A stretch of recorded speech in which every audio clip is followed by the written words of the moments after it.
suis très content au nom du Conseil de la délégation départementale de vous accueillir dans notre maison commune en présence de Madame Marie-Laure Gaudin, vice-présidente du Conseil départemental, déléguée aux affaires sociales, solidarité et insertion. Monsieur le docteur Baer du SAMU 92, qu'on ne présente pas et vous connaissez tous. J'ai les excuses pour leur absence de Monsieur le préfet des Hauts-de-Seine, Yann Jonot, et de sa directrice de cabinet, Madame Valérie Hatch, qui s'excuse et vous remercie très profondément. Monsieur le préfet trouvera une occasion de vous remercier, les secouristes, à la hauteur de votre engagement dans un prochain temps à la préfecture. J'ai également les remerciements et les excuses de Madame Frédérique Breda, administratrice nationale retenue par des obligations professionnelles, qui ne peut venir ce soir. Nous avons souhaité vous réunir, vous qui agissez au quotidien dans les domaines du secourisme et de l'action sociale, et qui, dans l'urgence, vous êtes unis pour faire face aux tragiques événements du 13 novembre dernier et à leurs conséquences. Je voudrais commencer mon propos en soulignant que même si l'espace médiatique est aujourd'hui fortement centré sur la COP21, dans quelques jours va se tenir la 32e conférence internationale de la Croix-Rouge, qui rassemble autour des composantes du mouvement l'ensemble des États signataires des conventions de Genève. Cette conférence, qui se réunit tous les 4 ans, se penchera sur les sujets malheureusement d'actualité. Elle sera l'occasion de rappeler que les actes de violence aveugle qui répandent la terreur parmi la population sont interdits en tout temps et en toutes circonstances. Et elle s'interrogera également sur la question de la sécurité des personnels et des volontaires. La 32e conférence internationale marquera également le 50e anniversaire de la proclamation des principes fondamentaux de notre mouvement: humanité, impartialité, neutralité, indépendance, volontariat, unité et universalité. Ces 7 principes fondamentaux confèrent à notre mouvement son identité et son caractère distinctif et contribuent à préserver notre capacité de remplir notre mission humanitaire. C'est parce que nous appliquons ces principes fondamentaux dans notre travail quotidien que nous avons un accès privilégié aux populations en détresse. Ils nous permettent d'atteindre des populations auxquelles d'autres n'ont pas accès et ainsi de sauver des vies. Tout ceci n'est rendu possible que par notre capacité de mobiliser le pouvoir de l'humanité. Ce pouvoir de l'humanité, vous en êtes une merveilleuse illustration. Vous qui avez décidé de votre engagement volontaire au sein de notre association, vous qui vous formez, vous entraînez et maintenez vos connaissances, vous qui au quotidien agissez au profit des altos équanais en situation de vulnérabilité, vous qui exprimez parfaitement le principe d'unité, vous êtes immédiatement mobilisés pour que la Croix-Rouge apporte la réponse la plus adaptée aux victimes des attentats survenus la nuit du 13 novembre. Les plus anciens parmi nous pensaient sans doute avoir connu le pire, avec les précédentes vagues d'attentats. Mais une fois de plus, la folie des hommes nous a démontré que les limites de l'horreur pouvaient être dépassées. Les scénarios qui ont servi à concevoir le plan Aramis, destiné à organiser les secours en cas d'attentat sur plusieurs sites, sont devenus malheureusement une réalité. Vous avez été plusieurs centaines à intervenir, des secouristes, des bénévoles de l'action sociale, des membres du pôle santé. Vous avez été présents sur les différents sites parisiens. Vous avez participé à l'accueil des familles à l'école militaire. Vous avez été présent à la cellule de crise du ministère des Affaires étrangères.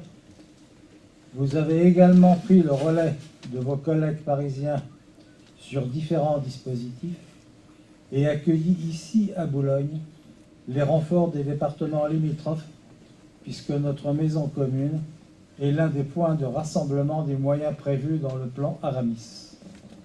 Je laisserai Alexis Friedman rentrer dans les détails opérationnels. Pour ma part, je voudrais insister sur quelques points. Une fois de plus, vous avez su associer le cœur et la qualité du geste. En effet, dans ces situations, au-delà du savoir-faire, c'est bien votre capacité à exprimer concrètement le principe d'humanité qui donne encore plus de valeur à votre action. Une main tendue, un sourire, des mots de réconfort, une écoute attentive. Vous avez démontré tout l'intérêt pour les pouvoirs publics de nous compter comme partenaires au quotidien. La connaissance mutuelle et les habitudes de travail en commun renforcent l'efficacité en situation de crise. En vous mobilisant massivement, en accueillant vos collègues des départements limitrophes, en répondant aux besoins des équipes parisiennes, vous avez montré, bien au-delà des structures et des plans de secours, la réalité du principe d'unité.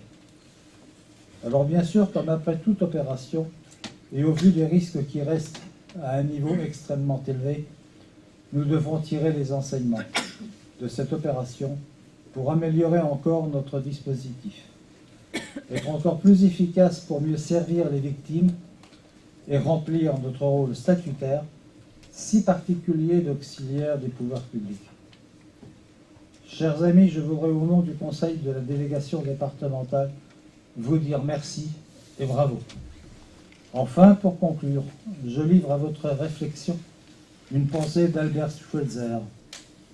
Que chacun s'efforce, dans le milieu où il se trouve, de témoigner à d'autres une véritable humilité.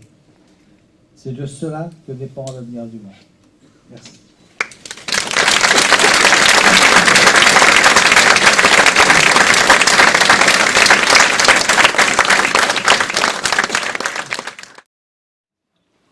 Bonjour à tous. Permettez-moi de dire qu'il est agréable de réunir plus d'une centaine de bénévoles ce soir à la délégation départementale sans besoin de déclencher un message d'alerte via appel qui dirait « Attention, ceci est un message urgent de la Croix-Rouge des Hauts-de-Seine.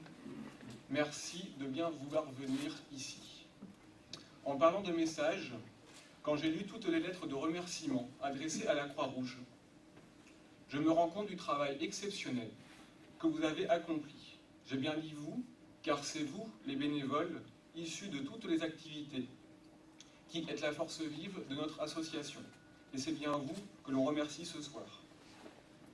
Que dire face à la mobilisation exceptionnelle quand, pour la 4e fois en 2015, la Croix-Rouge déclenche son plan régional Aramis suite à une situation d'attentat en Île-de-France, et qu'à chaque reprise, ce sont plus de 250 bénévoles qui viennent immédiatement à la délégation départementale afin d'accomplir des missions de secours et de soutien.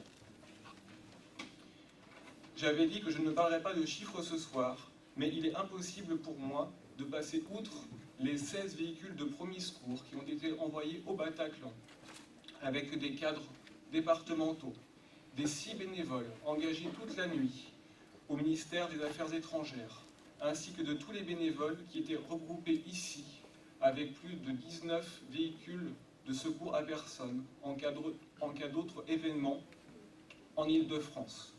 Ce lieu n'a été en fait que le début de votre engagement. En effet, diverses missions se sont succédées pendant 15 jours, 24 heures sur 24, et durant 2 semaines. Vous avez été présent à la cellule de crise du ministère des Affaires étrangères. Je tiens à souligner l'engagement des équipes de l'action sociale. Les 2 premiers jours, et sans aucune discontinuité, vous avez assuré cette mission uniquement avec des bénévoles de l'action sociale. Face à de multiples changements, horaires, nombre de bénévoles ou encore reprise de la mission après un arrêt relativement court, vous avez à chaque reprise répondu présent. Le centre d'accueil des impliqués à l'école militaire, où pendant 4 jours, vous avez apporté votre aide à nos camarades parisiens sur une mission très éprouvante qui consistait à accompagner les proches des victimes. La mise en préalerte de l'équipe départementale d'intervention rapide toute une journée suite à l'assaut des forces de l'ordre sur la commune de Seine-Saint-Denis. La prise en compte des postes de secours parisiens qui ne pouvaient plus assurer leur quotidien. Et enfin, la mise à disposition d'un véhicule de premier secours durant la cérémonie nationale d'hommage aux victimes qui s'est déroulée aux Invalides. Pour coordonner tout cela, il a fallu faire appel à des cadres de l'urgence et du secourisme et de l'action sociale qui ont œuvré sans relâche durant tous les événements, mais également avec un pôle d'activité qui a travaillé du premier jour et qui continue à travailler encore, à savoir le pôle santé et la responsable du soutien psychologique départemental. Effectivement, nous devons prendre soin de nos bénévoles qui ont été impactés. La tâche sera longue, mais la mission du pôle santé est essentielle. Et le plus fort dans tout cela, c'est que vous n'avez pas souhaité vous arrêter ici. Du 14 au 30 novembre, le réseau de secours a été ouvert chaque jour, sans exception, grâce à la mobilisation de tous et des chefs de groupement. Des maraudes ont été organisées sur le département et l'activité de formation a perduré, autant l'activité formation grand public que toutes les formations continues qui sont lourdes en cette fin d'année. S'il y a une conclusion à tout cela, il va sans nul doute dire qu'il y aura un avant 13 novembre et qu'il y a eu un après 13 novembre. Et une chose est sûre, c'est que vous pouvez être encore plus fiers des actions individuelles que vous avez menées et qui ont démontré l'engagement collectif de la Croix-Rouge française, reconnu aujourd'hui par tous les partenaires comme troisième acteur de l'urgence. Merci beaucoup.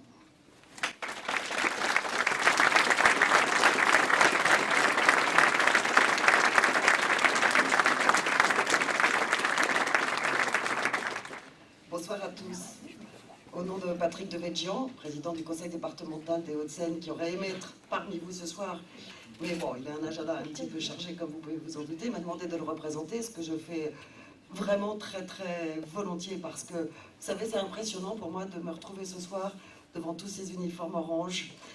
Mais je crois surtout que ce qui m'impressionne le plus, c'est, au travers de tout ce qui a été dit, de voir à quel point vous êtes tous engagés, sans compter de votre temps, sans compter de peut-être de vos peurs aussi, parce que je suppose que quand on est envoyé comme ça, aussi rapidement sur le site des attentats, où vous avez dû, pour la plupart d'entre vous, peut-être voir des choses inimaginables auxquelles on ne pouvait pas penser, vous avez mis ça de côté, vous y êtes allé avec tout votre cœur.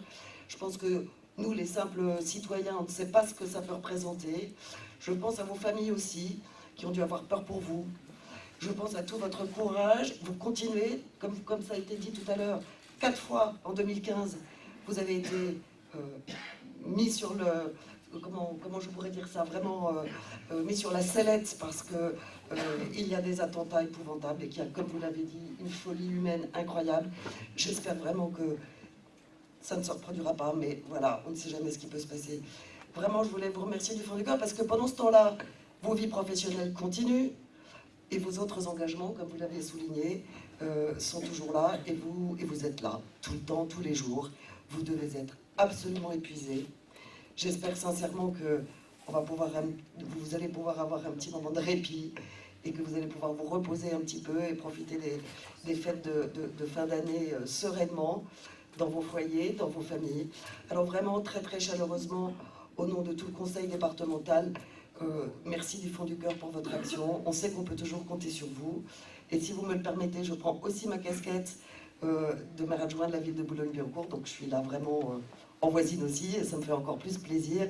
Je joins bien évidemment les remerciements du maire de Boulogne et de tout le conseil municipal. Merci vraiment du fond du cœur pour tout ce que vous faites, et bravo.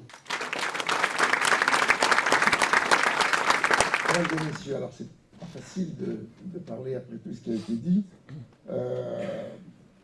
Vous avez, nous avons tous dans notre entourage, dans notre famille, dans nos enfants, dans les enfants de nos enfants quand on est un peu plus vieux, chez les voisins, vous avez dû observer qu'il y avait des gens qui étaient sur place ce soir-là en tant que victimes, qui en avaient réchappé. Je crois qu'ici, dans cette pièce, personne ne s'est pas senti impliqué, non pas tellement en tant que soignant, mais en tant que victime réelle ou potentielle ou voisin de victime. Et c'est vrai que mes premières pensées, elles vont vraiment vers les gens qui en sont sortis, mais qui à mon avis seront touchés pour de longues années, les gens qui en sont sortis blessés, et blessés sur le plan somatique, ça on le sait, mais vraiment sur le plan psychologique. Et puis les gens qui sont restés parce qu'ils n'ont pas eu de chance. Et j'ai vraiment une pensée pour eux aujourd'hui. Et je me dis que dans cette salle, il y en a probablement qui en connaissent et qui vont finalement apporter leur support. Et là, on découvre que vous êtes amenés, comme nous d'ailleurs, aujourd'hui à, je veux dire, combattre, soigner, mais combattre un peu la barbarie, parce que le soin, c'est tout de même un combat pour la vie, et que face à nous, on découvre des barbares, et on n'avait pas vraiment l'impression qu'au XXIe siècle, on puisse être amené à travailler dans ces conditions-là. Donc, je voudrais vraiment vous féliciter, vous remercier d'avoir travaillé dans des conditions épouvantables. Je voudrais aussi vous faire pointer du doigt que la doctrine, même si officiellement elle ne change pas, la doctrine de prise en charge de nos victimes multiples, elle a évolué. La médicalisation de l'avant à tout prix, le PMA, vous avez dû le vivre, tout ça. C'est quelque chose qu'on raconte à longueur de journée, c'est-à-dire qu'on prend en charge des victimes, on les ramène vers un PMA, on les soigne, on les trie, on les marque, ensuite ils s'en vont vers les hôpitaux. C'est pas du tout passé comme ça. Et pour ceux qui étaient sur place, vous avez dû voir que ça ne se passera plus comme ça. Ça se passera de la façon un peu sauvage, quoi qu'on en dise, mais tout de même efficace, qui fait que chacun d'entre vous a repris dans cette affaire-là une place qu'il avait un peu perdue. On était dans un système très médicalisé de secours en France, et on s'est aperçu là qu'un garrot, tout simple, tout bête, ou un point de compression, tel qu'on voulait apprendre depuis des années, ça sauvait des vies, et les gens ont été sauvés avec ça. Et ça, c'est quelque chose de nouveau. Et même si on est préparé à ça depuis maintenant un an et demi, où on sait que les renseignements généraux nous ont fait passer des messages comme quoi on s'attendait à ce type d'attentat, vous voyez que vous reprenez une place et que c'est le secourisme qui sauve les gens et qui les a sauvés là, et pas tellement des docteurs. Et à ce titre-là, moi, je vous rends un hommage tout particulier. Après, je voudrais vous donner un petit conseil. On est tous très forts quand on sort d'épreuves comme ça. On a besoin de rien et on pense qu'on aura besoin de rien. Moi, je vous invite à réfléchir, à pas hésiter à aller voir les bons psys qui vont bien, les bonnes cumes qui vont bien, les bons services, les bons amis. Il n'y a vraiment pas de honte à avoir. Et on vous redemandera sûrement, parce que je crains qu'on ne soit pas à la fin de cette affaire-là, mais vraiment au début, et qu'on comptera encore sur vous pour les mois ou peut-être même les années qui vont venir, parce que malheureusement l'affaire n'est pas finie. Donc tenez bon, soyez solides, on est très très fiers de vous, et vous voyez qu'on a eu besoin de vous, peut-être encore plus qu'on ne le fait d'habitude. Et pour terminer, un mot sur ça a ressoudé les gens. Je voudrais vous remercier pour le réseau de secours qui refonctionne comme on ne pouvait pas imaginer. Alors je ne peux pas remercier ces attentats, mais on sent clairement que l'union a ressoudé les gens, et merci à ce titre-là.